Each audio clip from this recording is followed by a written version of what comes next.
बच्चों, अब हम अपने दूसरे चैप्टर बहुपद, जिसे इंग्लिश में पॉलिनोमियल कहते हैं, को पढ़ेंगे। ये बहुपद को आप 9th क्लास में ही पढ़ चुके हैं, ठीक है। वहाँ की जो नॉलेज है वो यहाँ काम आने वाली है, यहाँ पर हम उससे आगे पढ़ेंगे, ठीक है।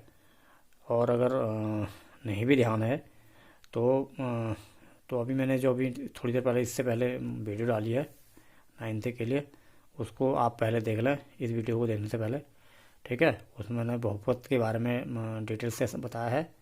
यहाँ पर उतना समय नहीं है और यहाँ पर बताया भी नहीं जाएगा, क्योंकि यहाँ पर 10th का कोर्स करना है, ठीक है। और तो आप पहले उस वीडियो को देख लें तो बेसिक बातें आप उसको समझ लें, तब जाके आप इस वीडियो को देखें, ठीक है। वैसे भी आपको ये चीज़ 9th से पता होनी चाहिए, वहाँ आपको वैसे भी पहले भी पढ़ाया गया है 9th में, ठीक है। अब उस वीडियो को देख लेंगे तो एक बार और आपका फिर से रिवीजन हो जाता है। फिर भी मैं एक बार फिर से ब्रीफ सिनॉप्सिस के तौर पे एज ए रिकैपिचुलेट करता हूँ इसे, ठीक है। क्या होते हैं बहुपद? जैसे 2x-5, ये x² - 5x + 6, इस टाइप के बहुपद होते हैं, ठीक है। ये बीजी व्यंजक जो ये चर को मिला के बनते हैं, ये क्यों बहुपद होते हैं? क्योंकि इसमें पदों की संख्या निश्चित है, ठीक है। और प्रत्येक पद का जो घातांक है, देखो इसका इसमें एक x है तो x की घात 1 है। ये 5 में कोई पद नहीं है तो ये इसको x की घात 0 समझ सकते हैं। कोई चर नहीं है तो x की घात 0 समझ सकते हैं, तो इसमें घात 0 है। तो मैंने बताया चर राशि वालों की घात 0 होती है, इसकी घात 1 होती है, ठीक है। तो पदों की संख्या निश्चित हो गई। प्रत्येक पदों में 2 ही पद हैं।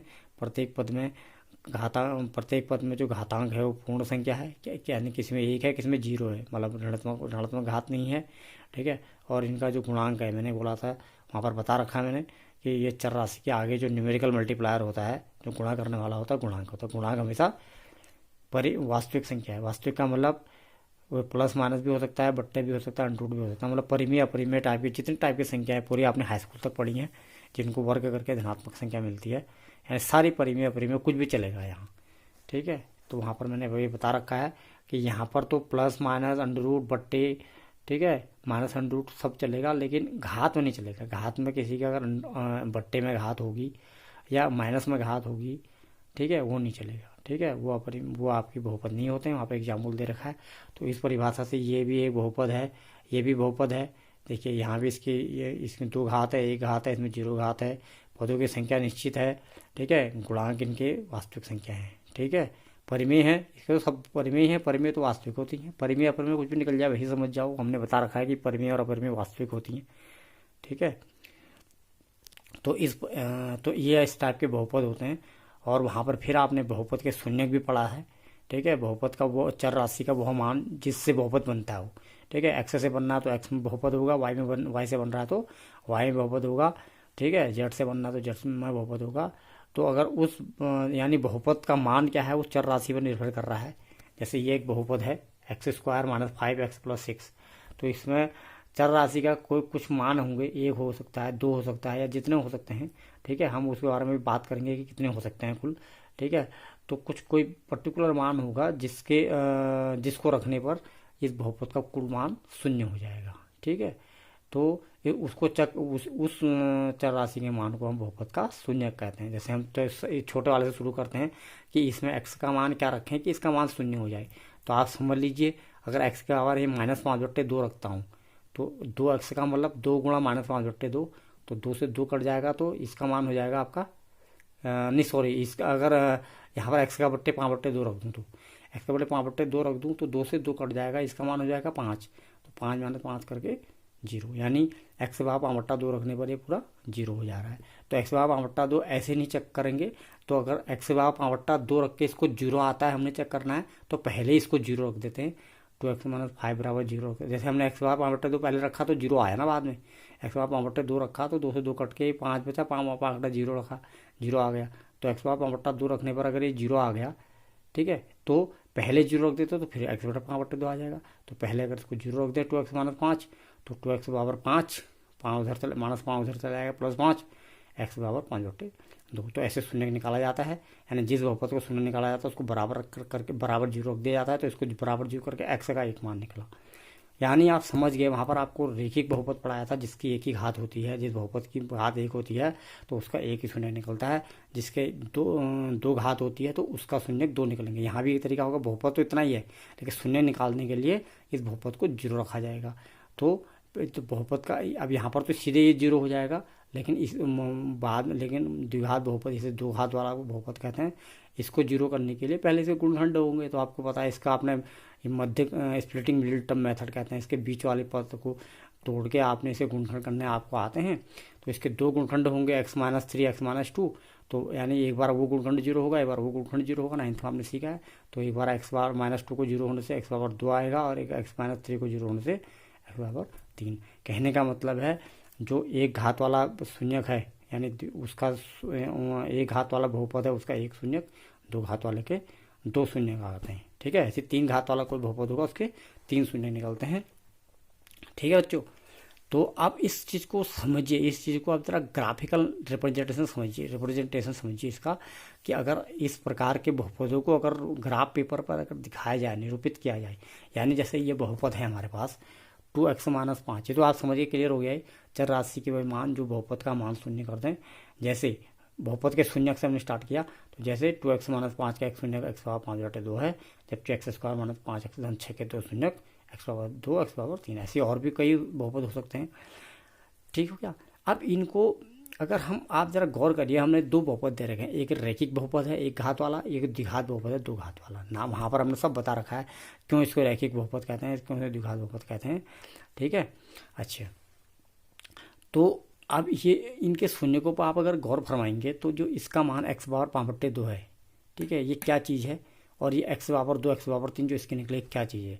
Now recall your memory regarding coordinate geometry what you have studied in class 9th में, जो आपने कोऑर्डिनेट ज्योमेट्री निर्देशांक ज्यामिति पढ़ी थी, तो उसको ज़रा याद करिए आप। आपने वहाँ पर जब किसी बिंदु को अगर आपने वहाँ पर कार्तीय तल में दिखाया था, ठीक है, तो आपने वहाँ पर या तो बिंदु आपके चार, जो आपने कार्तीय तल को जो चार भागों में बांटा था, चतुर्थांश होते थे, पहला चतुर्थांश, द्वितीय चतुर्थांश, तृतीय चतुर्थ, या तो बिंदु वहाँ होता था, या तो उनके अलावा क्या होता था, जो आपका अक्ष होता था, एक ऐसे एक्स अक्ष और एक पूरी वाई अक्ष। एक्स अक्ष के भी धन दिशा ऋण दिशा, वाई अक्ष के ऊपर धन दिशा ऋण दिशा, उनमें भी कोई बिंदु होता था। तो आपने देखा था, हमने आपको बताया था कि चतुर्थांशों में तो कभी दोनों ही बिंदु का हर बिंदु के दोनों ही जो निर्देशांक होते हैं वो शून्य नहीं होते हैं। यानी एक्स में कुछ एक्स का मान होता है, कुछ वाई का होता है, कुछ एक्स का होता है, कुछ वाई का होता है, था ना। प्रथम में plus plus minus plus minus minus plus minus होता था ना, ऐसे मैंने बोला था कि क्योंकि एक्स में तो फर्क पड़ता है दाएं बाएं से, और वाई में फर्क पड़ता है ऊपर नीचे से। ठीक है, तो लेकिन उसके अलावा वो बिंदु कभी कभी अक्षों में भी तो होता था। यानी एक बिंदु अगर पूरी एक्स अक्ष में है, चाहे दोनों बाएं साइड है चाहे दाएं साइड है, और एक बार बिंदु क्या होता था वाई अक्ष में, क्योंकि वो भी तो उनमें भी तो हो सकता था। तो आपने तब देखा था जब कोई बिंदु अगर पूरे एक्स अक्ष में होता था, जो एक क्षैतिज रेखा है, ठीक है, एक्स अक्ष में होता था, तो उसका वाई निर्देशांक 0 होता था। ठीक है, या कहने का मतलब है अगर उस रेखा का हम ग्राफ खींचेंगे, आपने छोटे ये वहाँ पर भी वही 9th क्लास में आपने इस 2x-5 का ग्राफ खींचना भी सीखा है।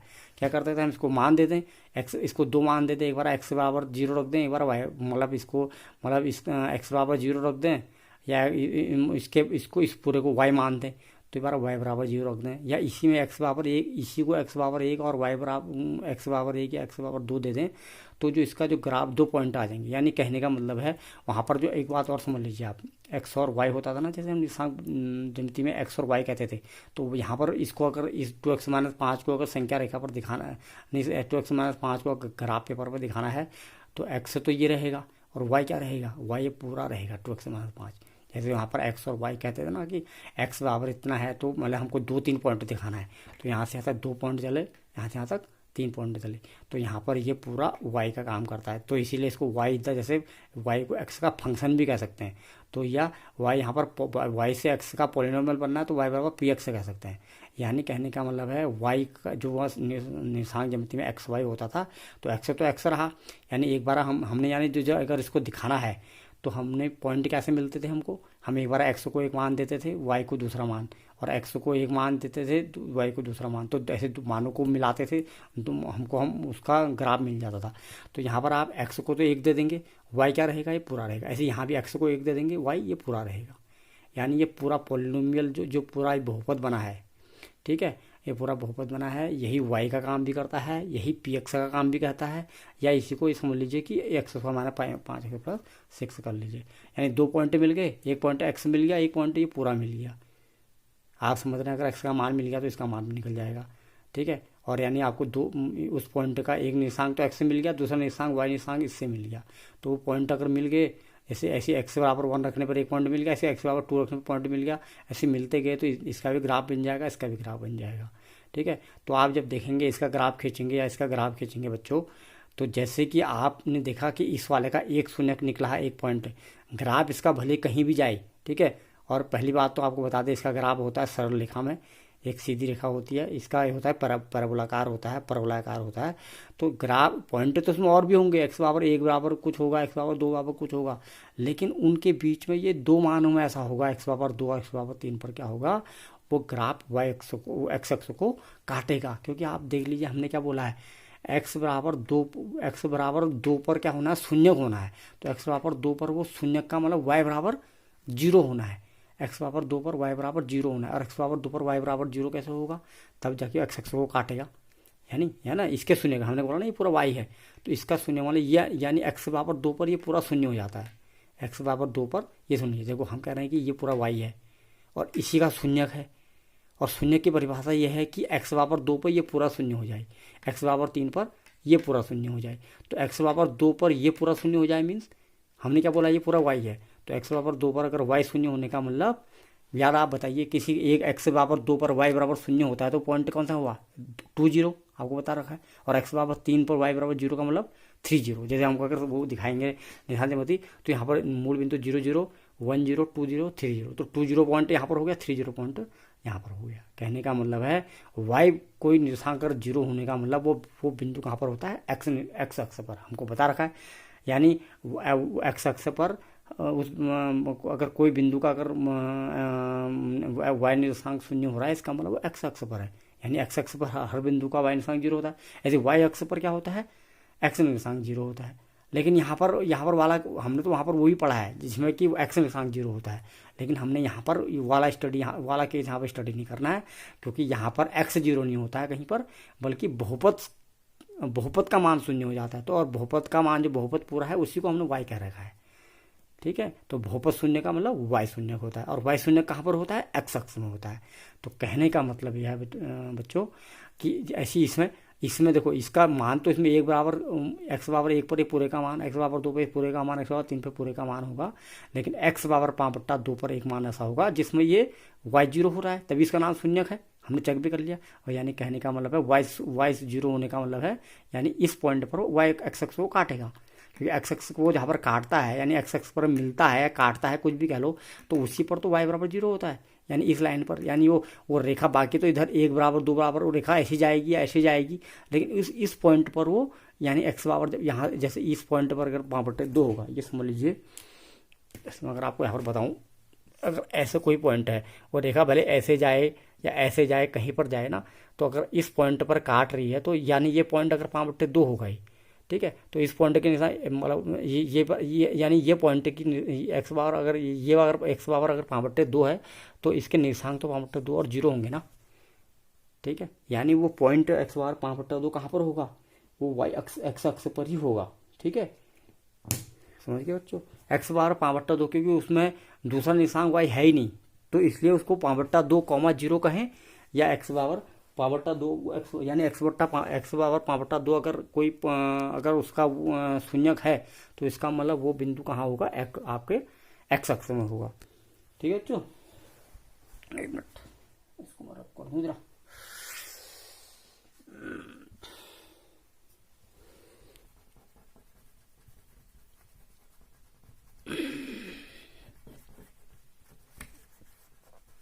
ठीक हो गया ये, ठीक है। तो इसका कहने का मतलब है यानी किसी भी बहुपद का जो शून्यक होता जितना शून्यक निकलते हैं, ठीक है, उतने शून्यक का मतलब है वो उस बिंदु उतने ही बिंदुओं पर वो बहुपद क्या होता है, एक्स अक्ष को काटता है। यानी कहने का मतलब एक्स बार 5/2 अगर आ रहा है तो यानी कहने का मतलब है कि एक्स बराबर 5/2 पर ही वो बहुपद का मान शून्य होता है। यानी 5/2 के अलावा कोई एक्स्ट्रा बिंदु न ज़्यादा न कम बिंदु ऐसे होते हैं जिस पर बहुपद का मान शून्य होता है। यानी न इससे ज़्यादा न इससे कम बिंदु पर वो एक्स अक्ष को नहीं काटेगा। यानी एक्स बराबर 5/2 पर ही शून्य हो रहा है, यानी एक्स बराबर 5/2 ही एक बिंदु होगा जहाँ पर एक्स को काटेगा। ऐसे एक्स बराबर 2, एक्स बराबर 3 के अलावा इसको खींचने के लिए मान तो हम एक्स को कुछ भी देते हैं, बहुत सारे मान देते हैं तो बहुत सारे मान निकलेंगे, उन सबको मिलाएंगे तो इसका ग्राफ बन जाएगा ऐसे ऊपर को नीचे को।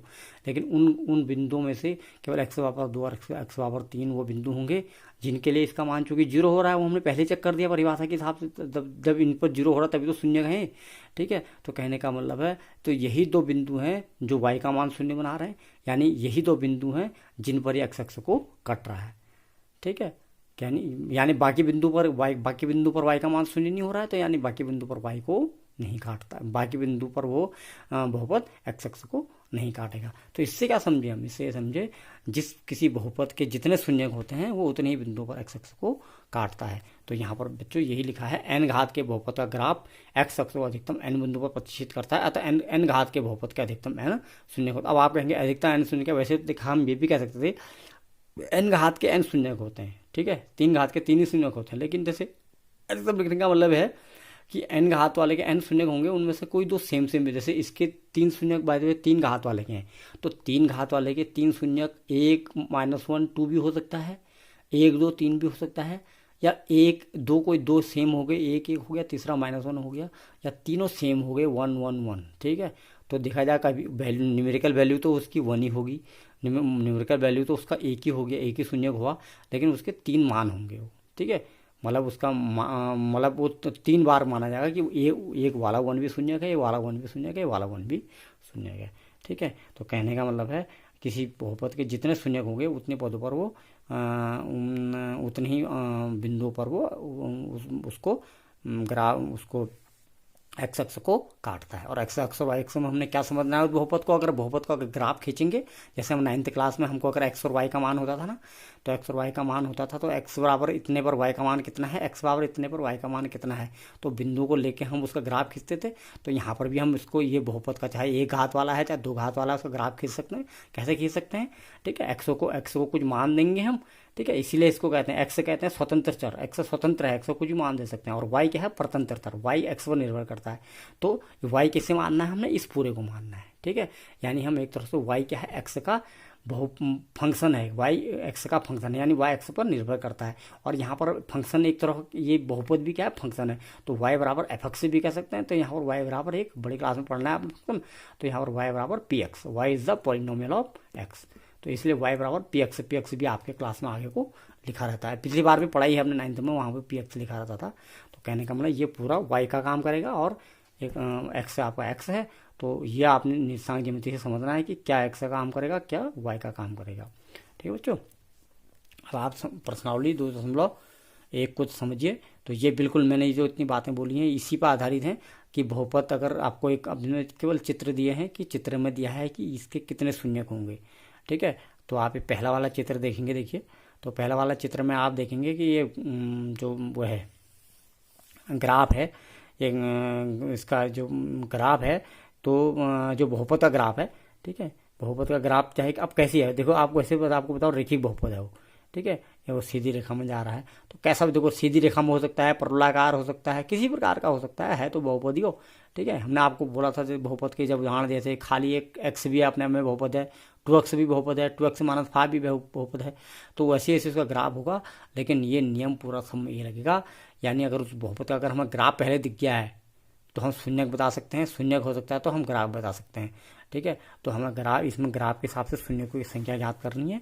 2.1 का जो पहला प्रश्न है, तो पहले का पहला चित्र आप देखिए, ठीक है। तो इसमें देखिए, इसमें जो इसका जो ग्राफ है देखिए, आप वाई एक्स को काट रहा है, एक्स को कहीं पर नहीं काट रहा है, तो इसका मतलब ये एक्स को कहीं पर काटे नहीं रहा, तो शून्यकों की संख्या 0। तो हमने लिखा है शून्यकों की संख्या 0 क्योंकि ग्राफ एक्स को किसी बिंदु पर प्रतिच्छेदित नहीं करता है। ठीक है। अब इसका दूसरा वाला देखिए, दूसरे वाले ग्राफ में इसका जो बहुपद का जो ग्राफ जा रहा है नहीं, बहुपद का तो ग्राफ खींच रखा है। देखिए आप केवल एक ही बिंदु पर काट रहा है, दाहिनी साइड एक ही बिंदु पर काट रहा है एक्स अक्ष को। इसका मतलब ये क्या है, इसका एक ही शून्य है। तो हमने क्या लिखा है, देखो दूसरे में शून्य की संख्या बराबर एक, क्योंकि ग्राफ एक्स अक्ष को एक बिंदु पर प्रतिच्छेद करता है। ऐसे तीसरे में देखिए, तीसरे में 3 बिंदु पर काट रहा है, तो हमने लिख दिया 3 बिंदु पर काटता है तो शून्य की संख्या 3। ऐसे 4 में देखिए आप चित्र में देखिए, 4 में देखिए 2 बिंदु पर काट रहा है, तो हमने लिख दिया वही शून्य की संख्या बराबर 2। और क्योंकि करके मैंने डॉट डॉट डॉट छोड़ दिया, आप उससे आगे आप भर सकते हैं, बिल्कुल आगे के ऊपर की तो लिखना है। ये 3 वाले में क्या लिखा हमने, क्योंकि हम ग्राफ एक्स अक्ष को 3 बिंदु प्रतिच्छेद करता है, तो आपने क्योंकि के बाद क्या लिखना है, ग्राफ एक्स अक्ष को 2 बिंदु प्रतिच्छेद करता है। बाकी शून्य मैंने निकाली दिए। देखो चौथे वाले में क्या है, 4 बिंदु पर काट रहा है, देखिए है ना। तो हमने क्या लिख दिया, शून्य की संख्या बराबर, नहीं चौथे वाले में 2 बिंदु पर काट रहा है, 2 की बात होगी ना। हाँ पांचवें वाले में देखो 4 बिंदु पर काट रहा है ना। तो 4 बिंदु पर काट रहा है, तो हम क्या लिख देंगे, शून्य की संख्या बराबर 4, क्योंकि वही बिल्कुल ऊपर की लाइन बिल्कुल कॉपी हो जाएगी।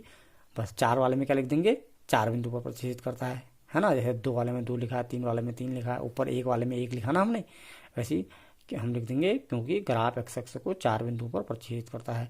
ऐसे ही लास्ट छठे वाले में देखिए आप 3 बिंदु पर देखो, उसमें ऐसा लग रहा है टच हो रखे हैं वो बिंदु ना, तो टच हो रखे हैं या काट रहा है, मैंने बोला था ना। तो देखो 3 बिंदु पर, देखो एक बिंदु पर तो काट रहा है लास्ट वाले में, और बाकी 2 बिंदु पर टच हो रहा है वो। तो यानी फिर भी 3 बिंदु, वही हुआ 3 बिंदु पर स्पर्श कर रहा है, 3 बिंदु पर काट रहा है, तो इसका मतलब क्या है, उसके 3 शून्य है। तो वहीं पर लिख दिया हमने शून्य की संख्या बराबर 3, क्योंकि ग्राफ एक्स अक्ष को 3 बिंदु पर प्रतिच्छेदित करता है। ठीक है बच्चों, ये एक्सरसाइज इतनी थी, ये खत्म हो गई बेसिक। अब हमें द्विघात बहुपद के शून्यकों के बारे में कुछ और चीज़ें पढ़नी है आगे जाके। तो इसके लिए नियम देखिए, आपको हम दिखाते हैं। ठीक है, यदि आपने ये क्वेश्चन को देख लीजिए आप पूरा, ठीक है, एक्सरसाइज इसको आप ढंग से उतारना है पूरा।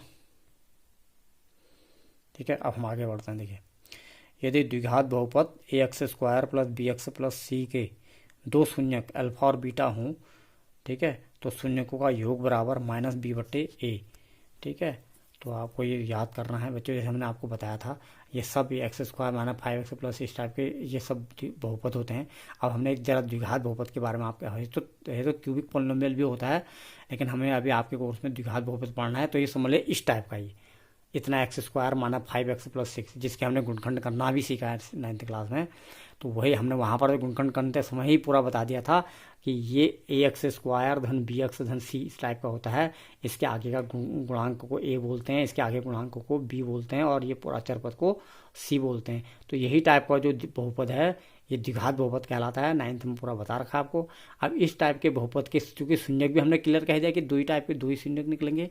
अब उन शून्यकों का भाई ये शून्यक हैं तो इसी द्विघात बहुपद के, तो ये शून्यक और ये शून्य कैसे निकलते थे वहाँ पर, याद करो। ये शून्य वही जो मैंने कहा था कि जैसे इसको 0 रखने के बाद शून्य निकलते थे ना, तो वही शून्य अभी तो हमने तो ऐसे निकाल दिया। अभी आप इसको जिसे सॉल्व करेंगे तो यही शून्य निकलेंगे। ठीक है, तो यानी कहने का मतलब है एक द्विघात बहुपद अगर दिया होता है तो उसको बराबर 0 करके उसके शून्य निकाले जाएंगे, और फिर ये चेक किया जाएगा कि क्या उन शून्यकों का ये खुद के जो जिस बहुपद के शून्यक निकले हैं उसके जो गुणांक हैं, गुणांक क्या क्या होते हैं बच्चों, इसका गुणांक देखो a, ये b और ये c चिन्ह सहित, यानी a क्या है इसके लिए 1, b क्या है इसके लिए -5, c क्या है इसके लिए c। तो ये a b c तो इसके हो गए, और इसके शून्य क्या हो गए, x बराबर ये, और भाई दो हाथ का है तो 2 शून्य होंगे, तो हमने नाम इनका x बराबर 2, x बराबर 3 कह दो, x बराबर अल्फा बीटा। सूत्र में हमने बार बार जैसे शून्यों का योग नहीं लिखना पड़ेगा, तो अल्फा प्लस बीटा लिख देंगे, या इनको अल्फा बीटा कह दिया। तो क्या ये 2 शून्यक 2 घात वाला का बहुपद है, इसके जो 2 शून्यक निकलेंगे उन 2 शून्यकों का ये ABC से कुछ संबंध है या नहीं है, तो वो संबंध हमने याद करना है। इसके बेस पे कुछ प्रश्न भी होते हैं हमारे। तो क्या है, तो हमारे पास ये सूत्र हमने याद रख देना है बिल्कुल कंठस्थ। यदि द्विघात बहुपद ax² धन bx धन c, मैंने दिखाया ना आपको उस टाइप का कि 2 शून्यक अल्फा और बीटा हों, तो या तो हम उनको अल्फा बीटा के रूप में कह दें तो अल्फा बीटा प्लस बीटा कह देंगे, या खाली शब्दों में लिख देंगे शून्यकों का योग, यानी अल्फा प्लस बीटा कहें या शून्य का योग, कोई बात होगी ना, अल्फा गुणा बीटा कहें या शून्य का गुणनफल कहते हैं, तो बात एक ही है, मान एक ही आएगा। देखो दाहिने साइड में एक ही है। यह करके कहने का मतलब है इस सूत्र को ऐसे भी लिख सकते हैं, इस सूत्र को ऐसे भी लिख सकते हैं सूत्र 2 ही। तो क्या होता है, सुन पहले आप इसको देखिए, शून्यकों का योग क्या है -b/a, और शून्य का गुणनफल c/a, ये होना चाहिए, ये नियम है इसका। कि अगर शून्यक जो निकलेंगे, ठीक है, अब वो शून्यक देखो, शून्यक अब यानी ये अगर सूत्र ये बता रहा है तो यानी अगर शून्यक उसने निकाल के आपको दे रखे हैं, ठीक है, तब भी उस वो ये बट्टा ये आना चाहिए, या शून्यक आपको निकालने हैं तब भी ये बट्टा ये आना चाहिए। यानी ये तो जनरल नियम हो गया, कंठस्थ आपको याद करना है कि अगर इसके शून्यक हमको निकाले और निकालने का तरीका वही है, ये इस रूप में होगा, इसके गुणखंड करे जाएंगे, बीच वाले को तोड़ के 2 बनाया जाएगा, तो यानी कुल 4 टर्म हो जाएंगे। पहले 2 में जोड़ी, फिर अगले 2 में जोड़ी, अच्छी तरह समझा कर नाइन है। तो वो करने के बाद इसके फिर 2 लीनियर टर्म बन जाते हैं। जैसे मैंने बोला ना, इसको तोड़ के x-2 एक ब्रैकेट में, x-3 दूसरे ब्रैकेट में होता है, तो एक बार क्योंकि एक ब्रैकेट के अंदर की चीज़ को गुणा करते हैं, कुछ जीरो के बराबर रखते हैं, मतलब एक फैक्टर को, यानी x-2 गुणा x-3 हो गया, तो पहले एक फैक्टर को जीरो करेंगे तो x⁻2 आएगा, एक बार दूसरे फैक्टर को जीरो करेंगे तो x⁻3 आएगा। तो ऐसे करके शून्य निकलते थे। तो या तो आपको शून्य निकालने पड़ेंगे पहले सॉल्व करके, ठीक है, तो फिर बाद में उनको चेक करोगे कि वो है या नहीं है माइनस बी बट्टा इसी बट्टा ए के बराबर। नियम तो है ना कि शून्य का योग आना चाहिए माइनस बी बट्टा ए, यानी जो सवाल का बी होगा और सवाल का ए होगा, उस बी और ए के बाहर से माइनस के बी बट्टा ए के बराबर होना चाहिए, ठीक है। अब अगर सवाल में बी बराबर 5 है तो माइनस 5 बट्टा कुछ हो जाएगा, ए बराबर जो भी है। अगर बी बराबर खुद ही -5 है तो बी बराबर खुद ही -5 है, सूत्र का माइनस है, तो माइनस प्लस हो जाएंगे। तो ये तो सूत्र का माइनस है। अब इसमें जो आगे से बी रखा जाएगा वो सवाल का बी रखा जाएगा। सवाल का बी प्लस है तो माइनस के आगे से प्लस लगाया तो माइनस ही हुआ, और लेकिन बी अगर माइनस है तो माइनस के आगे से बी है तो माइनस प्लस होगा। तो इसके हिसाब से आप शून्यकों का योग और निकालेंगे। तो संबंध आपका ये है, ठीक है। तो आपने ये संबंध को याद कर लेना है कि शून्यकों का योग बराबर माइनस बी बट्टा ए होता है, या इसको अगर शून्यों का अल्फा बीटा कह दिया, नाम दे दिया, देखे ना कि 2 शून्य का अल्फा बीटा, हाँ, तो अल्फा प्लस बीटा को बराबर माइनस बी बट्टा ए, और शून्यों का गुणनफल बराबर सी बट्टा ए का मतलब अल्फा बीटा बराबर सी बट्टा ए। अब क्या प्रश्न होता है, अब हम आपको नेक्स्ट प्रश्न पढ़ के दिखाते हैं इस प्रश्नावली पे, ठीक है। इस प्रश्न में कैसा प्रश्न हो सकता है, देखिए, है तो संबंध तो आप समझ गए, यानी इनकी गुणांकों में गुणांक क्या है, द्विघात बहुपद के गुणांक क्या है, ए बी सी। देखो ये गुणांक है, देखो ए बी सी, ये मतलब ये गुणांक है ना, तो ये तो गुणांक है। और दूसरा क्या है, वैसे सी अचर पद है, गुणांक ए और बी हैं, लेकिन मतलब इनके गुणांकों और नॉर्मल बात गुणांकों और शून्यकों में संबंध क्या देते हैं। तो इसके गुणांक ए बी सी में और शून्यकों में क्या संबंध है, ठीक है, यानी वो ए बी सी 3 है, वो शून्य क्या है 2 है, तो उनमें क्या संबंध होता है, ये संबंध होता है, ठीक है। तो इस पर सवाल कैसे बन सकते हैं हम आपको आप इस पर दिखाते हैं। तो इस पर दो ही सवाल होते हैं बहुत महत्वपूर्ण, ठीक है, दोनों महत्वपूर्ण सवाल हैं और पर्सनालिटी में आते भी हैं, और पेपर चैप्टर एक्सरसाइज में भी 2 ही सवाल हैं, उसके अंदर पार्ट बने हुए हैं, ठीक है बच्चों। तो हम आपके 2.2 में जाते हैं। तो आप देखिए, आप प्रश्नावली 2.2, ठीक है बच्चों। तो ये देखिए प्रश्नावली 2.2 देखिए। तो इसका पहला प्रश्न मैं पढ़ रहा हूँ, निम्न द्विघात बहुपदों के शून्य ज्ञात कीजिए और शून्यकों तथा गुणांकों के बीच संबंध की सत्यता की जांच कीजिए। क्या है, यानी आपको द्विघात बहुपद दिया है, ठीक है, उसका शून्यक निकालना है, और जब एक बार शून्यक निकल गए, मैंने कहा था ना वो नियम तो आपके पास लगना चाहिए, ये वाला नियम, चाहे शून्यक दिए भी हैं तो आपको चेक करेंगे तो बराबर आना चाहिए, और अगर शून्यक नहीं दिए हैं तो आप निकाल, तो बहुपद तो दे रखा है, आप उसके शून्यक निकाल सकते हैं। तो फिलहाल आपके पास सवाल ऐसे आएंगे कि आपको बहुपद दिया होगा तो उसके शून्य का आप निकालेंगे, ठीक है बच्चों।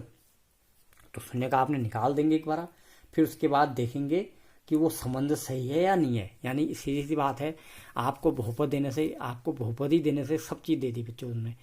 देखो बहुपद देने से उसने ए बी सी आपको दे ही दिया है, ठीक है। ए बी सी अगर आपको दे दिया है तो वही आप माइनस बी बट्टा ए सी बट्टा ए जो आना चाहिए इसके बराबर, ये माइनस बी बट्टा ए सी बट्टा आना चाहिए। तो माने ए बी सी बी ऊपर नीचे करके बी बट्टा ए सी बट्टा ए इनके मान निकाल ही लोगे आप। यानी इधर की चीज़ अगर आपको चेक करने का मतलब आपको दोनों साइड चेक करनी है कि ये जोड़ के इसके बराबर आ रहा नहीं आ रहा, ये गुणा करके इसके बराबर आ रहा नहीं आ रहा, ठीक है। तो इसमें से चेक करने का तरीका क्या है, दाहिनी साइड का तो आपको बहुपद देने से पता लगी गया है, बहुपद देने से आपको पता लगी गया है कि ए बी सी दे रखे हैं, तो आप दाहिनी साइड का तो मान निकाल ही सकते हो, दोनों समीकरण का, इसका भी इसका भी। अब बाएं पक्ष का क्या है, बाएं पक्ष का आपको जोड़ के आना चाहिए, बार गुणा करके आना चाहिए, और जोड़ को गुणा करके इसको निकालोगे जब शून्य मिल जाएंगे, और शून्य का आपको सॉल्व करके हमने कह रखा है कि ऐसे निकल ही जाते हैं, जैसे 2 और 3 शून्य निकल गए, तो क्या है, तो इसको सॉल्व करके एक बार पहले शून्य निकाल दोगे, फिर एक बार उनको जोड़ दोगे, एक बार उनको गुणा कर दोगे, और फिर देख उधर से अलग से बी बट्टा ए और सी बट्टा ए को निकाल लोगे, मतलब माइनस बी बट्टा तो देख लोगे कि जोड़ के जो आ रहा है उसके बराबर आ रहा नहीं आ रहा, गुणा करके जो आ रहा है उसके बराबर आ रहा नहीं आ रहा। तो अब देखिए फटाफट हम क्वेश्चन करते हैं। तो ये हमारा बस वो है द्विघात बहुपद है, x square minus 2x minus 8। तो मैंने आपको बताया है ये ए होता है, ये बी होता है, सी होता है। तो इनके गुणखंड करने के लिए क्या करते हैं, जो इसके आगे ए होता है इसके आगे ये सी होता है, 9th में बता रखा है, ये गुणा सी करते हैं रफ में। तो 1 अट्ठे 8। अब 8 के ऐसे संभावित गुणखंड करते हैं जिनका योग या अंतर है बीच वाले के बराबर आता है। अब मैंने बोला ना जैसे ये क्या है, ए है, ये क्या है, सी है। तो ए गुणा सी क्या हुआ, 1 अट्ठा 8। तो अब उसके गुणखंड क्या होंगे, 8 के हम संभावित गुणखंड हमने बहुत अच्छी तरह बताया है। 8 के एक तो 1 और 8 ही होंगे, जैसे ये बना है, यानी 1 और 8 करके 8 बना है, तो एक तो 8 और 1 हुआ ही हुआ। तो 1 8 और 8 कम 8 भी हुआ, 1 4 दूनी 2 8 भी हुआ। तो मैंने आपसे कहा था 9th क्लास में, आप पूरे पॉसिबल जितने फैक्टर्स होंगे उनके आप जोड़ी बनाएंगे, ग्रुप बनाएंगे। तो यहाँ पर फिलहाल 2 ही ग्रुप बन रहे हैं। एक 8 1 का बन रहा है, मतलब 8 जो पहले तो गुणा करके देख लिया, पहले 1 अट्ठा 8 गुणा करके देख लिया, फिर उसको तोड़ा कि 8 किस किस से मिलता है। 8 और 1 से भी मिलता है और 4 और 2 से भी मिलता है, ठीक है। अब वो देखा कि आपको जो बीच वाला टर्म लाएंगे, ये -2 लाना है, वो किससे लाएंगे। फिर मैंने आपको बोला था वो आप प्लस माइनस के नियम जो हैं उनको याद रखेंगे। तो आप अगर 8 और 1 की जोड़ी बनाते हैं, चलो मैं यहाँ पर एक बार वैसे बताने की जरूरत नहीं है, 9th में अच्छी तरह समझा रखा है ये, ठीक है। मैं फिर बता देता हूँ। कहने का मतलब है पॉसिबिलिटी यह है कि 8 के गुणखंड 8 और 1 और 4 और 2 हो सकते हैं पॉसिबल, ठीक है। अभी 8 और 1 से क्या हो सकता है, 4 और 2 से क्या हो सकता है, ये देखिए 8 के गुणखंड 8 और 1 और 4 और 2 हो सकते हैं, ठीक है। तो 8 और 1 से एक बार प्लस का 9 माइनस का 9, प्लस का 7 माइनस का 7, ठीक है। तो हमको यहाँ पर प्लस 9 लाना है, ना -9 लाना है, ना प्लस 7 लाना है, ना -7 लाना है, ठीक है। और आपको मैंने बता कर यहाँ पर प्लस 7 लाना होता तो इस एक्स को 8x माइनस एक्स करते, यहाँ पर प्लस 9 लाना होता 8 प्लस तोड़ते। अगर यहाँ पर अब हम यानी 8 और 1 से तो या तो 9 प्लस माइनस 9 बनते हैं या प्लस माइनस 7 बनते हैं, हमको दोनों लाना है। अब यहाँ पर दूसरा जोड़ी आई 4 2 की, 4 और 2 से 2 मिल सकता है, लेकिन 4 और 2 से भी क्या क्या उत्तर मिलते हैं, जैसे मैंने कहा था हर एक जोड़ी से 4 उत्तर मिलते हैं। 4 2 से अगर 4 को भी प्लस बना दें, ये वाली बात कह रहा हूँ मैं, ठीक है। अगर हम 4 को भी प्लस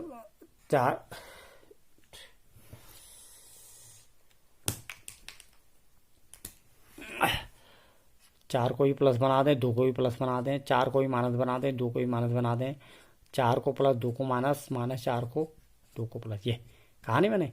पहले तो आपने मैंने कहा था कि जब गुणा करते समय जब आप 1 और 8 को गुणा करेंगे तो आप ये ध्यान नहीं देंगे इसमें कि इसका मान -8 आ रहा है प्लस 8 आ रहा है। केवल सिंपल 8 को गुणा करेंगे आप, इसके पद को 1 को 8 से गुणा करेंगे, न्यूमेरिकल वैल्यू ये माइनस है या प्लस है से फर्क नहीं पड़ता। बाद में 8 के टुकड़े सोचेंगे कि 2 कैसे मिल सकता है, और बाद में आप -2 लाना है तो उसी को सेलेक्ट करेंगे। अब आप देखिए 8 के 4 और 2, पहले तो ये मोटा मोटा 8 और 1 को तो आपने पहले रिजेक्ट कर दिया। अब आपने देखा कि 4 और 2 वाले से 2 मिल सकता है। अब 4 और 2 से कौन से वाला 2 मिलेगा, उसमें से भी अभी ये 2 फिर सेलेक्ट रिजेक्ट हो गए, क्योंकि 4 और 2 करने से प्लस का 6, 4 और माइनस से माइनस का 6। अब ये 4 और 2 ये वाले रह गए। 4 प्लस और 2 माइनस करते हैं तो प्लस का 2 बनता है, 4 माइनस और प्लस का 2 करते हैं तो माइनस का 2 बनता है। लेकिन हमें प्लस का 2 लाना है, तो हम इस प्लस 2 को यानी ये सब क्वायद जो इस एक्स के आगे जो गुणांक है इसको तोड़ने की हो रही है। तो ये टूटेगा किसके आधार पे, इसको गुणा करके जो आ रहा है उसे गुणखंड के आधार पे। कभी कभी क्या होता है, देखो 1 अट्ठा 8 हो रहा है और वही 8 और 1 से हमको लाने भी 7 है, यानी यही यहाँ पर 7 होता है और यहाँ 1 और 8 तो है ही, तो उसको 8x माइनस एक्स तोड़ देते हैं। मतलब क्योंकि मैंने बोला ना जैसे 1 अट्ठा 8 हो रहा है, 1 और 8 से तो मिल ही रहा है ना, एक गुणखंड तो 8 और 1 भी है उसका। तो कभी कभी यही 8 है 1 जैसे ये गुणा करके मिला वही यहाँ काम भी आता है तोड़ने में, लेकिन नहीं, कभी कभी दूसरा आता है काम। अभी तो आपको किसी के 3-3 टुकड़े होंगे, 3-3 गुणखंड हो सकते हैं, लेकिन उनमें से कौन सा सेलेक्ट करेंगे आप। तो ये इंपॉर्टेंट है। 4 और 2 वाले को सेलेक्ट किया और 4 और 2 के भी दिमाग में बैठाए, ये 4 2 से +6 भी बनता है, -6 भी बनता है। ये देखिए, यानी देखिए मैंने कहा ना ये इससे कितने उत्तर बनते हैं, इससे +6 बनता है, इससे -6 बनता है, इससे +2 बनता है, इससे -2 बनता है। अब वहाँ देखिए हमको कौन सा वाला लाना, +2 वाला लाना ना। तो +2 वाला कौन सा है, ये जिसमें 4 प्लस रखा जाए 2 माइनस रखा जाए। तो अब ये देखिए जब 2 के लिए +2 के लिए 4 प्लस और 2 माइनस होता है तो +2 के लिए अगर वो होता है तो एक्स सब में लग गया, तो +2x का मतलब भाई 2 के लिए इतना है, तो अगर 2x को करना है तो x इसके पीछे भी लग गया, x इसके पीछे भी लग गया, x इसके पीछे भी लग गया, यानी 2x का मतलब 4x माइनस 2x। तो देखा आपने हमने क्या करा, अरे सॉरी, हमको माइनस का 2x लाना है, प्लस का 2x नहीं, माइनस का 2x लाना है।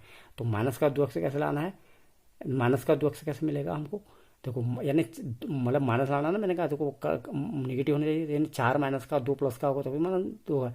यानी अगर माइनस 2x का मतलब माइनस का 4x से प्लस का 2x, ये माइनस का 4x से प्लस का 2x। अब उसको भी मैंने कहा था आगे पीछे भी लिख सकता, मैं चाहता यहाँ पर इनको तो ऐसे ही रखता, इस -4x को पहले, इस 2x को पीछे लिख सकता था। वो तो चिन्ह तो इसका -4x वाले का माइनस ही माना जाएगा ना।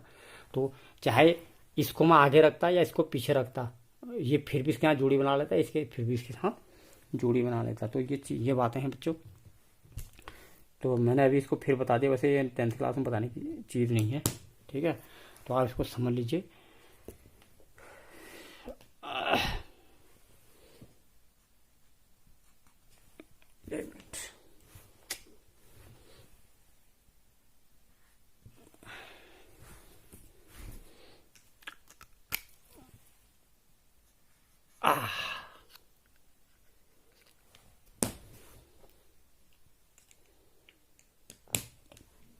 ठीक है।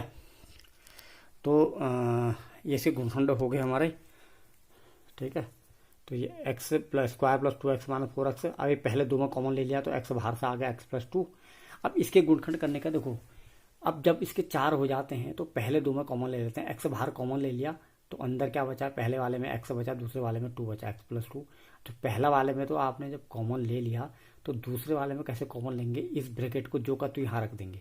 यानी यहाँ हमारे कोशिश होनी चाहिए, अगर यहाँ x प्लस 2 कॉमन आया है तो यहाँ भी x प्लस 2 कॉमन आना चाहिए, ठीक है बच्चों। ये बात को इसलिए बोल रहा हूँ, कई बार क्या होता है अगर जो दूसरा वाला जोड़ी बनी होती है, दो बच्चे होते हैं, इन दोनों में तो कॉमन ले लिया, इन दोनों में अगर कॉमन लेना चाहते हैं तो इसमें x प्लस 2 भी आ सकता है, x माइनस 2 भी आ जाता है, ठीक है। तो इसलिए कोशिश हम करेंगे कि जो यहाँ कॉमन ले रखा है वही यहाँ भी रखेंगे। तो एक बार इसको तो यहाँ, इसको तो रेंडमली कॉमन ले लिया, ऐसे x को बाहर कॉमन लेके, इसमें क्या बचा, इसमें x बचा, इसमें 2 बचा। अब अगली बार इसको जो का तो यहाँ रख देंगे पहले से, इस वाले -4 को बाद में रखेंगे जगह छोड़ के, कि ताकि हमने अब इसको x प्लस 2 रख के इसको भी यहाँ x प्लस 2 रख देना है।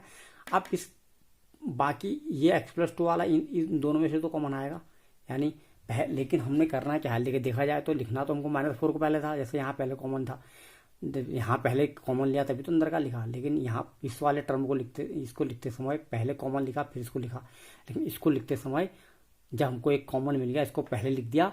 अब इसके बाहर क्या आएगा, ये +4 आएगा या -4 आएगा, उसको उल्टा गुणा करके देखा, क्योंकि बच्चों आपको मैंने बता रखा कॉमन का मतलब भागा होता है और भागा का उल्टा गुणा।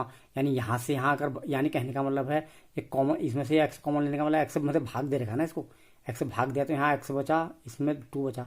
तो यानी अगर हमने अभी पहले वाला चीज़ पहले लिख दी है, यहाँ बाद वाली चीज़ पहले लिख दी है, तो यहाँ पर हम उल्टा चेक करेंगे कि यहाँ पर कौन सी संख्या लेंगे जिससे इसको गुणा करके ये आता है। यानी यहाँ पर x हमने पहले ले लिया था, मैंने कहा इस कॉमन ले लिया तो इसके हिसाब से x प्लस 2 यहाँ पहले लिख दिया, ठीक है। अब इस x को किससे गुणा करें कि ये -4x बन जाए, तो आप देखेंगे अब सीधे पता लग जाएगा आपको, अगर यहाँ -4x है तो -4 से गुणा करें, यहाँ +4 है तो x है तो 4 +4 लिख, तो यानी या तो +4 लिखना है पड़ेगा या -4 लिखना पड़ेगा। और आपने इसको किसके हिसाब से सेट किया है, ये x, ये -4 को किसके हिसाब से सेट किया, x के हिसाब से सेट किया। तो जब आपने x को हिसाब से इसको सेट कर दिया, ये 2 के लिए आपने तो चेक भी नहीं किया, ये ऑटोमेटिक इसके लिए सेट हो जाएगा। अब आप देखिए जब -4 को x इससे गुणा करें -4x आ रहा है, तो माइनस को इससे गुणा करके माइनस प्लस माइनस, तो है ना बड़ा इंटरेस्टिंग।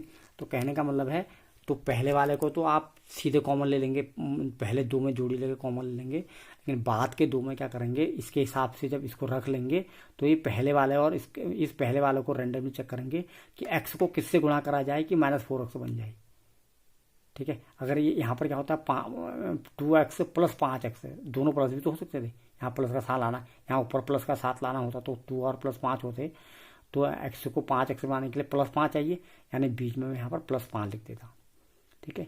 अब यानी कहने का मतलब ये ब्रैकेट तो x प्लस 2 रहा ही रहा, बीच में यहाँ +5 आ जाता।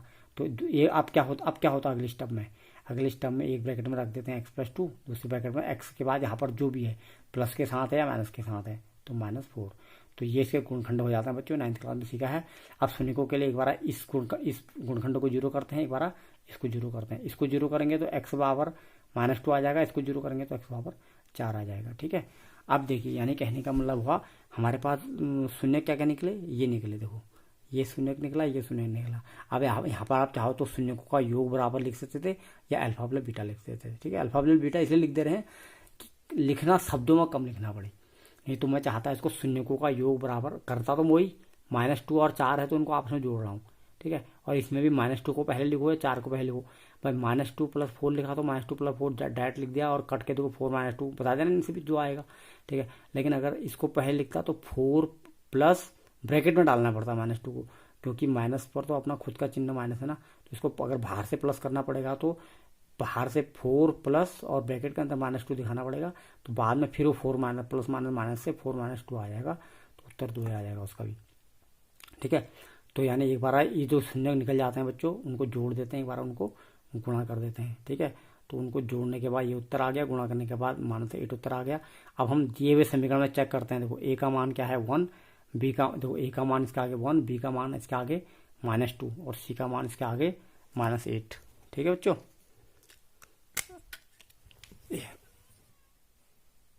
सी का मान यहाँ पे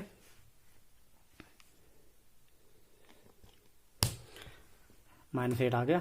तो आप देखेंगे ये तो हमको दे रखा है, पहले से दे रखा आया गया, पहले से दिया है ABC। अब हमने एक बार तो हमको हमारे पास सूत्र ये होता है कि मूलों का योग -b/a आना चाहिए और मूलों का गुणनफल इतना आना चाहिए। मूल हमारे ये निकल गए, नहीं शून्यकों का योग, शून्यक हमारे ये निकल गए।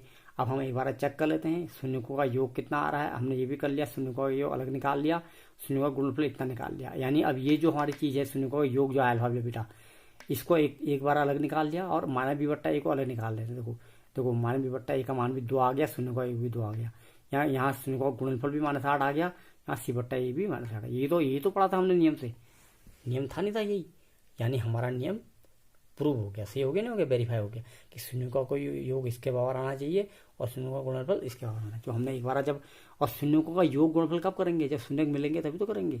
तो शून्य जब हमको मिल गए तो योग करके हमने अलग ये निकाल दिया, गुणनफल करके एक बार अलग निकाल दिया।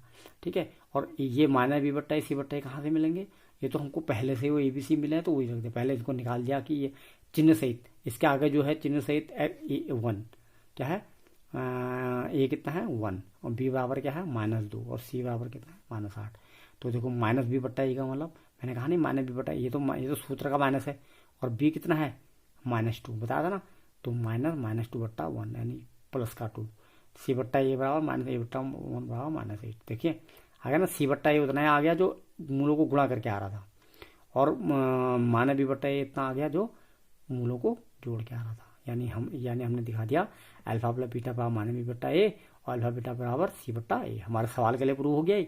और ये तो नियम तो है हमारा, यानी हमारे सवाल के लिए वही नियम प्रूव हो गया जो सबके लिए होना चाहिए। तो इसका मतलब ये वेरीफाइड हो गया। तो ये पहला सवाल जो सत्यता की जांच करने वाला बच्चों ये बस मैंने बढ़िया तरह समझा दिया। अब इसके सारे क्वेश्चन आपके लिए होमवर्क हैं बाकी। ठीक है, 2 से लेकर सब मैं हिंट में दे दे रहा हूँ। ठीक है, हिंट का दे दे रहा हूँ। जो इसका दूसरा बात होनी चाहिए, जो इसका क्वेश्चन नंबर 2 मैंने एक कोई भी डिफरेंट क्वेश्चन होता है मुझसे जोड़ कर आता हूँ। एक के अंदर 6 पार्ट हैं, तो इसके अंदर दूसरा पार्ट है वो और छठा पार्ट बिल्कुल इसकी रिप्लिक का, एक फर्क नहीं है बिल्कुल। ठीक है, इस सेकंड पार्ट और 6 पार्ट, सेकंड पार्ट में क्या है 4s² - 4s + 1, ये 4s² - 4s + 1 बिल्कुल वही है। ठीक है, और 6 पार्ट में 3x² - ये 3x² - x - 4 बिल्कुल वही है गुणनखंड। ठीक है, तो दूसरा पार्ट और छठा पार्ट तो बिल्कुल पहले वाले पार्ट की तरह है। तीसरे पार्ट जो जहाँ पर डिफरेंट है, तीसरे पार्ट में हिंट दे रहा हूँ। तीसरे पार्ट में जो आपका ये है बहुपद है वो है 6x² - 3 - 7x। तो मैंने क्या बोला था, ये इस टाइप का होना चाहिए, इस टाइप का, ये x² + bx + c टाइप का होना चाहिए ना। ये x² + bx + c मतलब x² पहले x वाला है तो फिर x वाला पद होना चाहिए। तो आप इसको आगे पीछे भी तो कर सकते हो। तो इसको मैंने ऐसा लिख दिया, पहले इसको ऐसा लिख, पहले तो ये तो सवाल है तो इसको 6 ये 7 वाले को इधर ले आएंगे, -7x इधर आ गया -3, उसका आगे का सवाल बिल्कुल पहले और उसकी तरफ हो गया। यानी पहला और जो मैंने दूसरा छोड़ा था, छठा छोड़ा था, बिल्कुल वही हो जाएगा, तीसरा भी वही हो जाएगा। ठीक है, अब रही बारी चौथा और पांचों की। चौथा पांचवा अलग था तो इसलिए इसका हिंट मैंने दे रखा है। देखो पहला, दूसरा, छठा वो तो बिल्कुल पूरा रिप्लिका है एक दूसरे की। तीसरे वाले में ये फर्क था कि ये पद यहाँ है तो मैंने इसको ऐसे करके, यानी इसको एक लाइन में इसको यहाँ कर दिया, फिर नाउ प्रोसीड लिख दिया मैंने SW। ठीक है, ये भी उसी की तरह हो गया। अब रह गया इसमें मैं कर भी देता है यहाँ पर जरा जो हो भी काम है, फोर्थ क्वेश्चन। ठीक है, लेकिन आपको प्रैक्टिस भी करना है। आपको करना क्या, कुछ भी नहीं करना आपको बिल्कुल उससे मिला के तो करना है। ठीक है। अच्छा, अब फोर्थ वाला क्वेश्चन में देखिए, फोर्थ फिफ्थ में क्या है, थोड़ा सा इसलिए मैंने कर दिए, इसमें जो बहुपद दे रखा है वो पूरा नहीं है, उसमें a x square plus b x plus c type का पूरा नहीं है, जैसे है ना इतना x square plus b x plus c. मैंने बोला बच्चों आप ये भी समझ लीजिए, जो द्विघात बहुपद होता है ना, उसमें मैंने आपको बताया तो सही कि ये a x square plus b x plus c वाला होता है, लेकिन इसका मतलब ये नहीं कि हमेशा 3 पदें हों उसमें। अगर कहीं पर 4x स्क्वायर प्लस 5x हो रहा है, ठीक है, तो वो भी द्विघात बहुपद माना जाएगा। और कहीं पर 4x मतलब यानी सी वाला पद क्या हो गया, 0 हो गया, और कहीं पर 4x स्क्वायर प्लस 5 है यानी x वाला पद 0 हो गया, तो वो भी द्विघात बहुपद, ये भी समझ लीजिए आप। यानी 3 का कोई स्पेशल केस ऐसा भी हो सकता है जिसमें b 0 हो, तो b 0 हो जाएगा तो यानी पूरा 0, यानी एक्स स्क्वायर वाला 0 नहीं होना चाहिए, समझ रहे हैं आप, नहीं तो द्विघात बहुपद नहीं रहेगा। यानी इसीलिए ये जो एग्जाम्पल दो हैं ये आप इसमें दिख रहा होगा 4u स्क्वायर प्लस 8u, यानी दिखा जाए है तो ये 4x square plus 8x type का है, वह है ना, इसमें सी वाला पद नहीं है, मतलब ये एक्स स्क्वायर के बदले यू स्क्वायर है, लेकिन ए के बदले 4 है, बी के बदले 8 है, ठीक है, यही आपने समझना है वहाँ पर, जिसको करेंगे ना बाद में सॉल्व। ए का काम इसमें 4 कर रहा है, बी का काम इसमें 8 कर रहा है, सी वाला पद नहीं तो सी बराबर इसमें 0 है, इसके लिए ए बराबर 4, बी बराबर 8, सी बराबर 0।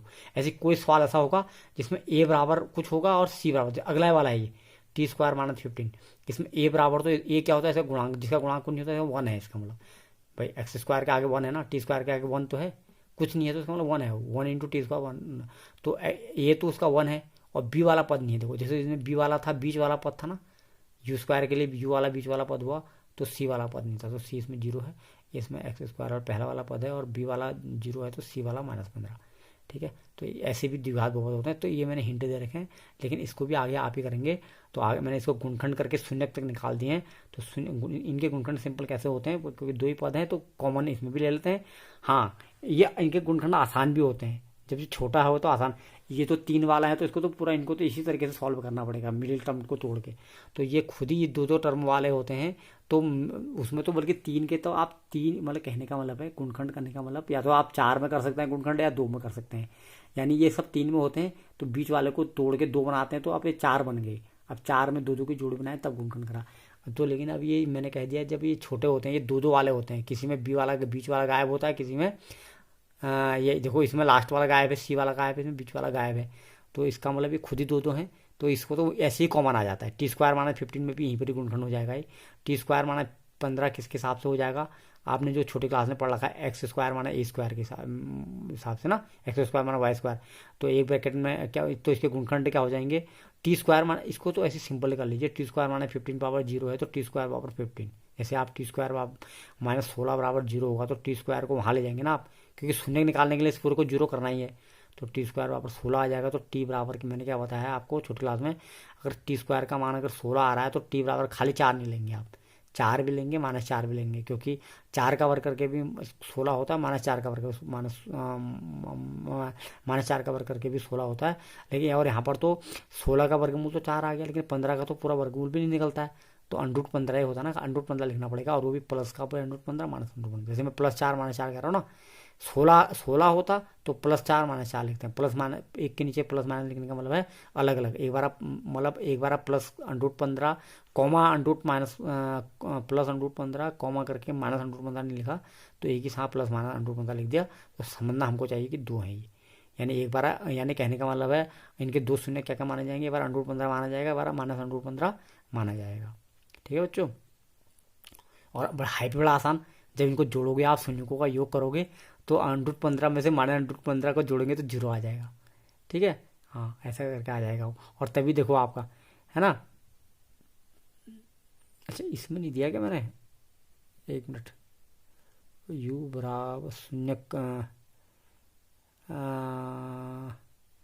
ठीक है, हाँ इसके शून्य नहीं निकाल रखे मैंने, ठीक है, लेकिन नहीं √15 -15 हुए ना, हाँ मतलब इसके ABC नहीं लिख रखे मैंने, ABC आप समझ जाएंगे, इसके ABC क्या है, ABC ए इसका 1 हुआ, B इसका 0 हुआ, तो चेक भी हो जाएगा इसका, मतलब इसका शून्यकों का योग -b/a आता ना, तो शून्यकों का योग भी 0 आ गया, अगर b/a में a कुछ भी हो, a 1 भी है लेकिन b ही 0 आ गया, तो यानी शून्यकों का योग अपना भी 0 आ गया, नहीं आ गया, ये 20 का 0 होगा, और यहाँ से शून्य को यहाँ इसका देखो 20 का 0 है, ठीक है, तो ऐसे आप मैच करेंगे, ठीक है, शून्यकों का योग भी 0 आएगा, और यहाँ से b/a भी 0 आ जाएगा, ऐसे c/a मतलब मैच कर जाएगा इसमें, ए बी सी समझ गए आप, इसका A1 है, B0 है, C-15 है, ठीक है। शून्य किसके ये आ गए हैं, ठीक है। ये तो चाहिए आपका, 2 शून्य चाहिए होते, 3 ABC चाहिए होते हैं। ऐसे इसका गुणनखंड करें, 4U कॉमन आ गया, मैंने कहा इसमें कॉमन आता है U+2, तो एक बार इसको 0 करेंगे तो U बराबर 0, और इसको 0 करेंगे तो U बराबर -2। तो 2 शून्य चाहिए होते हैं आपको और 3 ABC चाहिए होते हैं, A बराबर, B बराबर, C बराबर, ठीक है। तो देखो A बराबर क्या है इसका 4,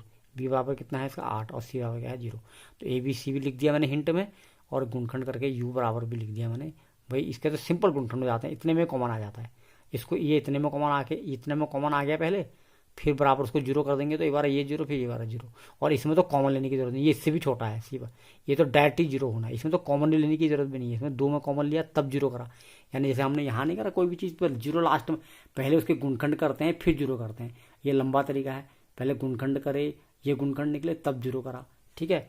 और यहाँ भी गुणनखंड करे, लेकिन यहाँ बड़ी जल्दी गुणनखंड हो गए क्योंकि एक ही लाइन में हो गया, फिर 0 करा। और यहाँ एक लाइन का, यानी उससे ये छोटा, इससे ये छोटा, इसमें तो एक लाइन में गुणनखंड करने की जरूरत भी नहीं है, इसमें सीधे ही 0 करा जाएगा। यानी जब यहाँ गुणनखंड, जैसे यहाँ भी तो हमने पहले ये गुणनखंड करा तब 0 रखा है ना, एक बार इसको 0, एक बार इसको 0 रखते हैं, लेकिन ये खुद ही ऐसा है कि इसका ये खुद ही गुणनखंड समझ लो कि इसको ये 0 कर सकते हैं हम सीधे, कुछ है ही नहीं इसका गुणनखंड करने के लिए, तो सीधे 0 करके तब यहाँ इसके यहीं पर ही मान निकल गए शून्य।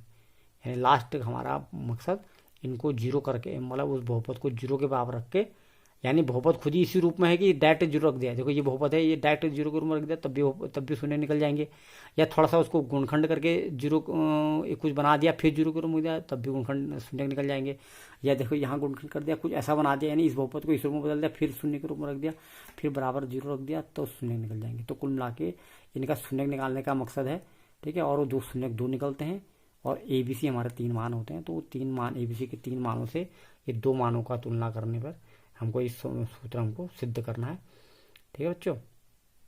तो ये आपने समझना है, ठीक है। अब इसके बाद बच्चों एक और बहुत महत्वपूर्ण सवाल है, आज वीडियो ज़्यादा लंबी हो रही है, ठीक है, ठीक है। उस सवाल को भी इसको कर ही देना हमने।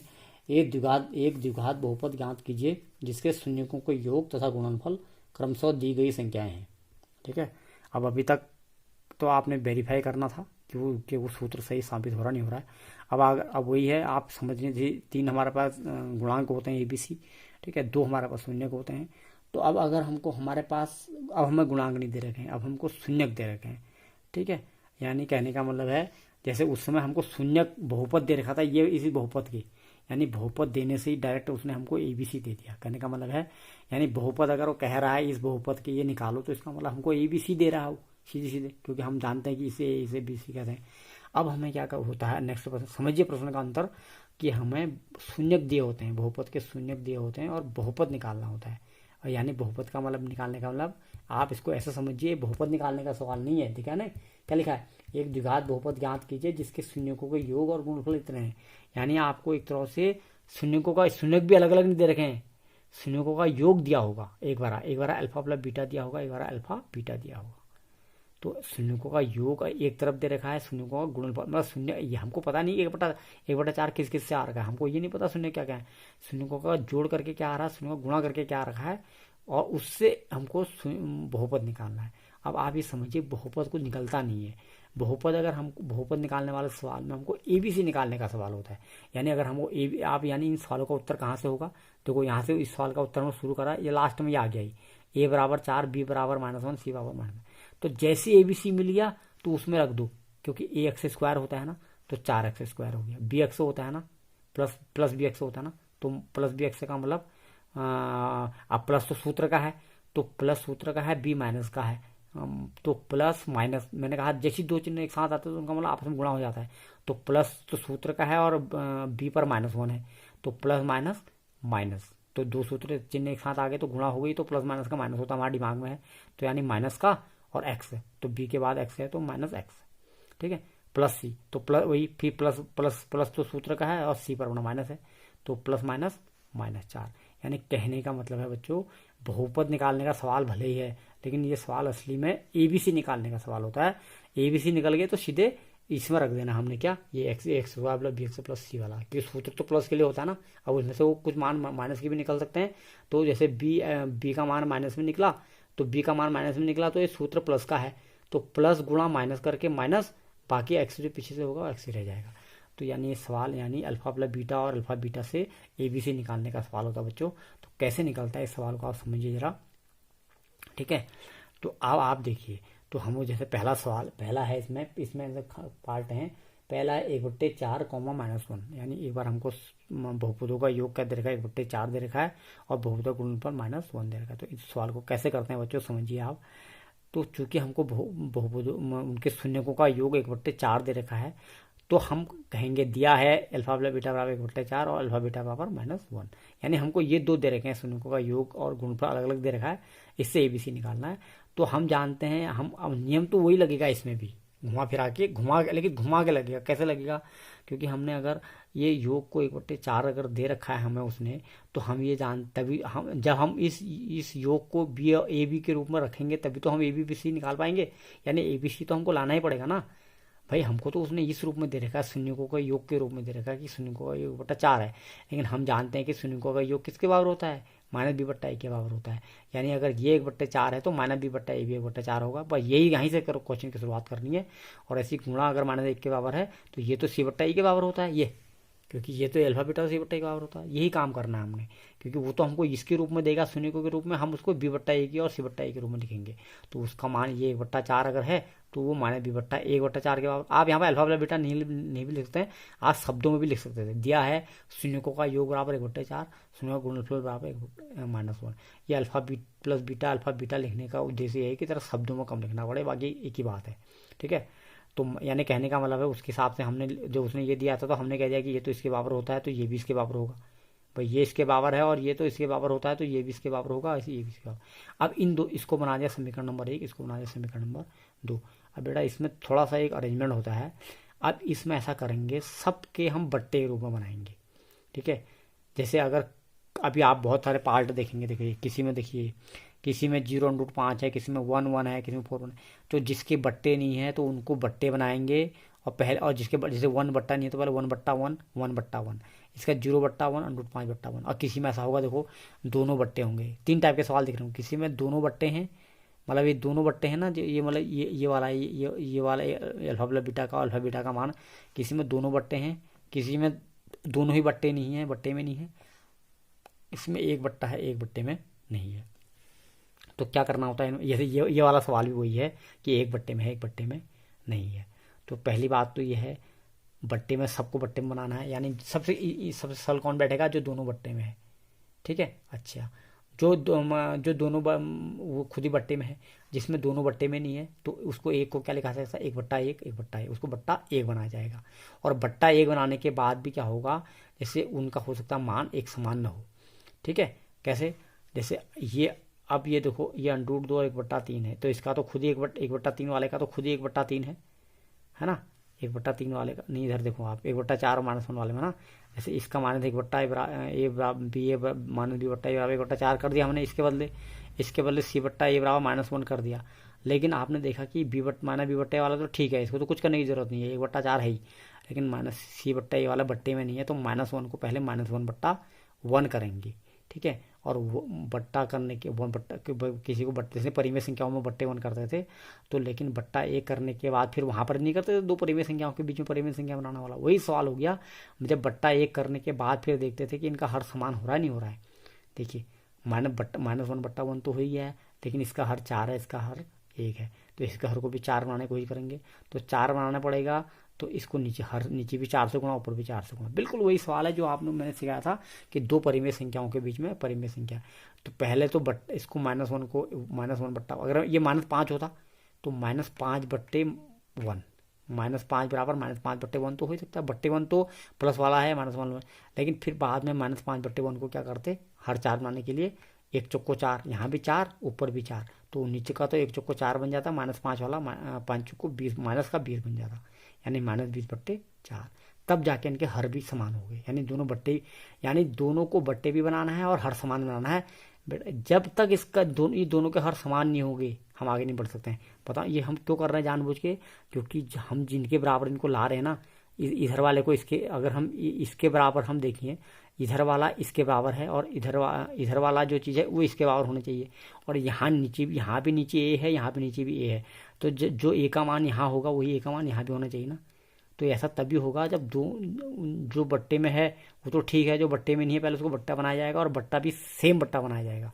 यानी अगर 4 है, ये भी 4 दिखा आपने, पहले -1 था, ये -1/1 बना, अब इसको 1 को भी 4 बना दिया, तो एक का अगर 4 गुना करना पड़ा तो ऊपर का भी 4 गुना, ऊपर का डिस्टर्ब हो जाए कोई बात नहीं, लेकिन नीचे का सेम हो जाना चाहिए। देखो ये 1 से 4 बन गया। अब कहने का मतलब है C/A का मान -4/4 आ गया है और -B/A का मान 1/4 आ गया। अब यानी दोनों को तुलना करने पर, अभी समीकरण 1 और 2 को तुलना करेंगे, देखो ये अब अपने अगल बगल देख लो, यानी ए के बगल में क्या है, बी के बगल में क्या है, ए के बगल में क्या है, सी के बगल में क्या है। तो ये दो, ये भले तो हमारे पास 2 और 2 4 चीजें हैं, 1 2 3 4, लेकिन उन 4 चीजों में से दो जगहों पर तो एक मिलेगा, एक ही मिलेगा। देखो यहाँ भी A=4 है, यहाँ भी A=4 है, तो इसलिए ए का मान क्या हो गया, 4।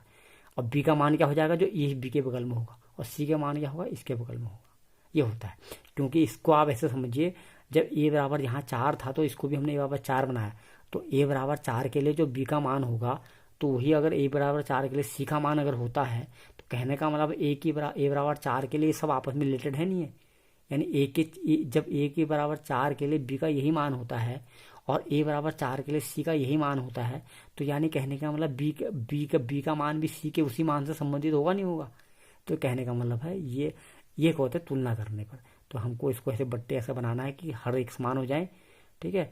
अगर हर एक समान होने से पहले अगर वो अगर हम बट्टे के रूप में नहीं, तो पहले बट्टे के रूप में ले आओ, फिर हर एक समान कर लो।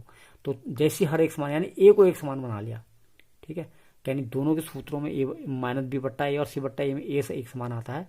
तो अब जैसे ये -1/4 वाला कह रहा था मैं, इसमें तो खुद ही देखो ये -B/A C/A, इसमें ऑलरेडी ए और ए क्या है, 4 के बराबर है, तो सीधे ऊपर वाले तो बी और सी मिल ही जाते हैं, यानी ये वाला बी के बराबर हो जाएगा, मतलब -B के बराबर हो जाएगा, सी के बराबर हो जाएगा।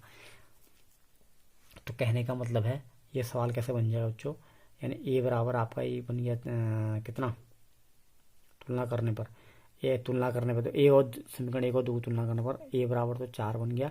अब ऊपर देखिए, अब ऊपर आपको कभी डायरेक्ट नहीं मिलेगा, जैसे अब तुलना करने पर ए के ऊपर तो ए के बगल में 4 है ना, ए के ऊपर तो -B है और -B के बगल में 1 है, यानी कहने का जब A=4 है, ऐसे भी समझ लीजिए, जब A=4 है तो -B बराबर ये होना चाहिए। जब A=4 है, यानी ये बराबर ये आया ना, तो यानी A बराबर लास्ट में A=4 है तो C बराबर -4 है, नहीं है।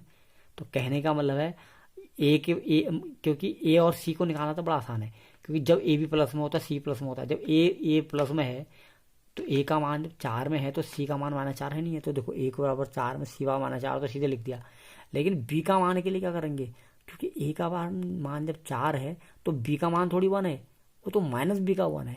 तो अगर -B बराबर 1 है तो माइनस का माइनस प्लस करेंगे, तो उल्टे अगर माइनस का हमको भाई ये संबंध तो बता दिया इसने कि ए बराबर अगर 4 है तो माइनस का भी 1 है, ठीक है। तो हम लेकिन अब इस संबंध से इसको उल्टा भी तो कर सकते हैं, हमको लास्ट में -B का काम थोड़ी, हमें तो B का काम है ना, ठीक है। तो ए बराबर अगर 4 है और तो -B बराबर अगर 1 है, तो अगर इसको प्लस बनाएंगे तो ये फिर माइनस नहीं हो जाएगा, यानी -B बराबर 1 है तो B बराबर -1। कहने का मतलब है B बराबर -1, ठीक है। ए और सी तो बहुत आसान, क्योंकि ए भी प्लस में होता है सूत्र में, सी भी प्लस में होता है, ठीक है। तो कहने का मतलब है जो ए का जो मान निकलता है वही सी का मान लिख देते हैं हम ए के बगल में, लेकिन बी के मान को उल्टा करना पड़ता है, क्योंकि जो बी का यहाँ पर जो मान होता है वो बी का मान नहीं होता, -B का मान होता है। तो बी का और लास्ट में हमको सब ABC के चाहिए होते हैं, ठीक है। तो ए का मान नहीं निकला, बी का मान नहीं निकला, सी का मान निकला, तो अभिष्ट बहुपद का होगा x² के आगे इसको लगा दिया 4x², बी का आगे इसको लगा दिया +BX यानी प्लस माइनस -X, और सी के आगे इसको लगा दिया तो +-4, ये प्लस क्या है ना, ये प्लस तो सूत्र का है, कहा ना प्लस सूत्र का है, और वो बाहर से उसका अपना माइनस है, तो +-, ठीक है। तो यानी ये बहुपद ऐसा हो गया। अब आपको ही मैंने हिंट दे रखे हैं, आपके करने के लिए दे रखे हैं, ठीक है। सबकी हिंट मैंने दे दी है देखो इसमें, ठीक है। देखिए जैसे अगले वाले में क्या है, ये √2 1/3 है, यही मतलब √2 का मतलब कॉमा वो निकाला ना आपको, शून्य का योग है, गुणफल ये है। तो मैंने क्या बोला था, सीधे हिंट क्या दे रखा है, बिल्कुल ऐसे लिखेंगे आप, बिल्कुल हिंट का मतलब आपको सब दे दिया मैंने, आपको ऐसे उतार के लिखना है। दिया है अल्फा प्लस बीटा बराबर √2, अल्फा बीटा बराबर 1/3, बस आपको यहाँ पर वो निकालना नहीं आएगा ABC, वो ABC निकाल के मैंने दे दिए हैं आपको पूरे। अब क्या करते हो आप, लास्ट को आपने इसी में तो रखना है 3x², लेकिन ABC के लिए हिंट देखिए, जैसे मैंने इसको अब मैंने कहा देखो ये बट्टे में है, ये बट्टे में नहीं है, तो देखो, तो मैंने क्या करा होगा, सी बट्टा ए को तो मैंने कुछ नहीं, देखो मैंने, ये तो आपका ये है उसका नाम, ये अंडरूट 2 वाला है ना, अंडरूट 2 और 1/3 के लिए तो माइनस बी बट्टा ए, तो मैंने इसको रखा होगा अंडरूट 2 को, ठीक है।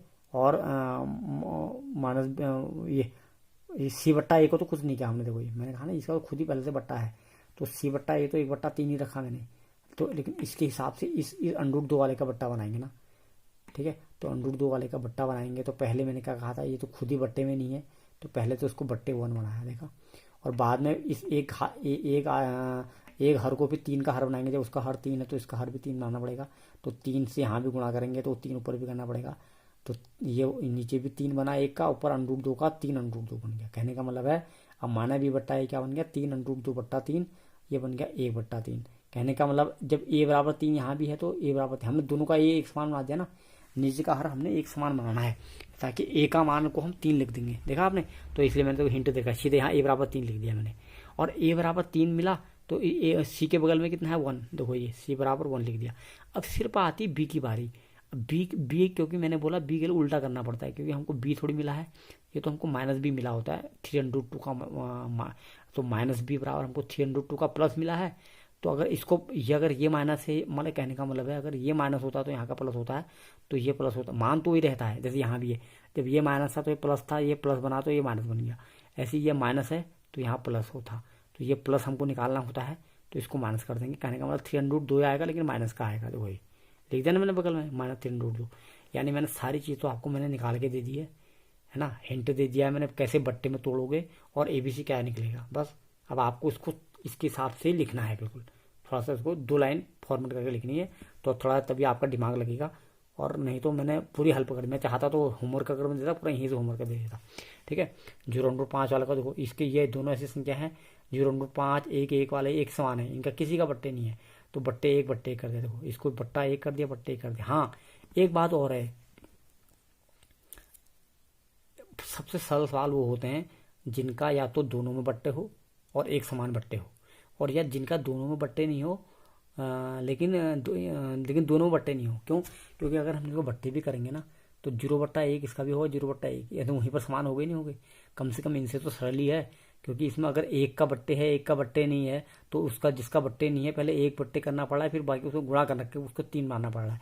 अब ये है 0.5 वाला है, इसमें दोनों के बट्टे अगर नहीं भी है, तो अगर उसको बट्टा 1 बनाएंगे, जैसे इसको 0/1 बना दिया, इसको 5/1 बना दिया, तो ये तो ऐसे ही समान हो गया बट्टा 1 करने से, मतलब हर क्या समान बनाना है इनके, अब ये तो 1 में समान हो गया, तो बस a बराबर 1 ले लिया इसका, और b बराबर 0 आ गया देखो ऊपर, और c बराबर √5, ये a बराबर 1, b बराबर 0, c बराबर √5, ऐसे 1 1 वाला लगा, ये -b बट्टा 1 बराबर 1 आ गया, तो 1 को बस केवल 1/1 करने तक बात है, और c बट्टा a बराबर 1, तो 1 को 1/1, यानी -b बट्टा a बराबर 1/, मैंने ये सब टिक कर रखे हैं, ये इसका मतलब इसके लिए ये जो टिक कर रखे हैं मैंने, एक पहला मान ये है, दूसरा मान ये है, इसके लिए मैंने 2 टिक कर रखे हैं, पहला मान दूसरा मान, पहला, ठीक है। तो तुलना करने पर देखो ये दोनों के नीचे a बराबर 1 आ गया, तो a बराबर भी 1 और c बराबर भी 1, लेकिन माइनस का b है 1, तो और प्लस का b का होगा माइनस का 1, उल्टा कर देंगे ना, b वाले के लिए उल्टा कर देंगे, तो a और c तो प्लस के 1 आ गए, c बराबर माइनस का 1, देखो a और c बराबर 1, b बराबर माइनस का 1,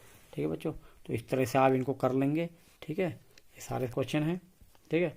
इसमें देख लीजिए आप, इसमें खुद ही आपके पहले से बट्टे भी हैं और दोनों ही बट्टे भी हैं और दोनों क्या कहते हैं एक समान भी हैं, तो सीधे a बराबर 4 ही निकल गया यहाँ पर, और a बराबर 4 निकल गया, तो ऊपर जो c के बगल में c पर है तो सीधे 1, तो c बराबर 1, और b वाले के लिए, हाँ अब देखिए यहाँ -b बराबर -1 है, तो या तो माइनस, यानी यहाँ तो माइनस से माइनस ही कट गया, तो b बराबर प्लस का 1, ठीक है।